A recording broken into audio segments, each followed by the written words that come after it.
My name is Father Vince. I'm a teacher and a Church of England priest, and today I'd like to explore what the Christian understanding of the term people of God is. Now, in the last video I talked about the fall and of that wonderful story of Adam and Eve in Genesis, describes how somehow humanity had taken a wrong turn and sin had entered into the world. And although creation is inherently good, things aren't what they should be. And although most Christians see the Adam and Eve story as kind of allegorical, you can certainly see the effects of sin throughout human history and to today. Look at the headlines on the news, for instance. But according to the Bible, God did not leave humanity in this state. He wanted to rescue humanity from its sins. And how did he go about that? Well, we're told again in the book of Genesis that he called a people, the people of God, the Jewish people, to be a light to the world, a blessing to the nations. And this all stems from the calling of Abraham.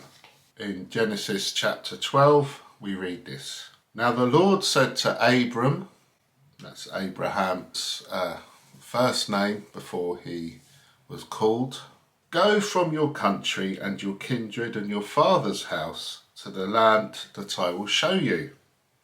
I will make of you a great nation, and I will bless you and make your name great, so that you will be a blessing. I will bless those who bless you, and the one who curses you I will curse.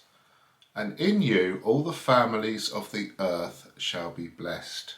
So God calls Abram, who becomes Abraham, to be a blessing to the earth. Abraham is told that he would have as many descendants as there are stars in the sky, even as much as the dust on the earth. That's how many offspring Abraham will have.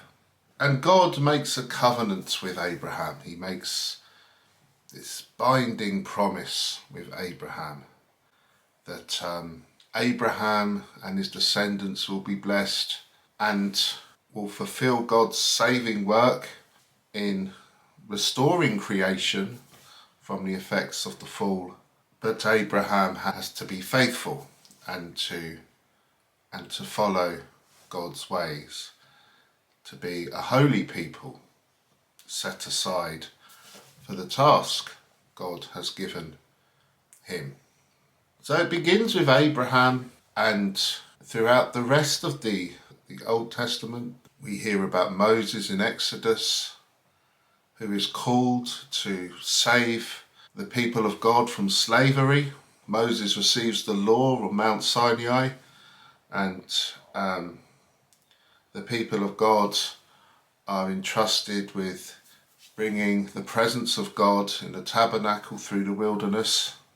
Once the Israelites enter Canaan, eventually there's the kings, and we have King David, the great Jewish hero, and eventually King Solomon builds the temple, the ultimate meeting place between God and humanity on Mount Zion. Jerusalem will be the place where all the nations will gather one day. So in chapter 25 of Isaiah, he writes, on this mountain the Lord of hosts will make for all peoples a feast of rich food, a feast of well-matured wines, of rich food filled with marrow, of well-matured wine strained clear. And he will destroy on this mountain the shroud that is cast over all peoples, the sheet that is spread over all nations. He will swallow up death forever. Then the Lord God will wipe away the tears from all faces, and the disgrace of his people he will take away from all the earth. So the temple is very much a culmination of God saving work through his people, the Israelites, the Jewish people. Now, did the people of God always get things right in the Old Testament? No. We hear about time and time again kings going the wrong way and therefore their people being led astray. And indeed, eventually the people of God are sent into exile. First of all, Israel in the north, sent in exile to Assyria, and then there's the Babylonian exile in the 6th century BC, where the people of Judah, the southern half of the kingdom, are taken away.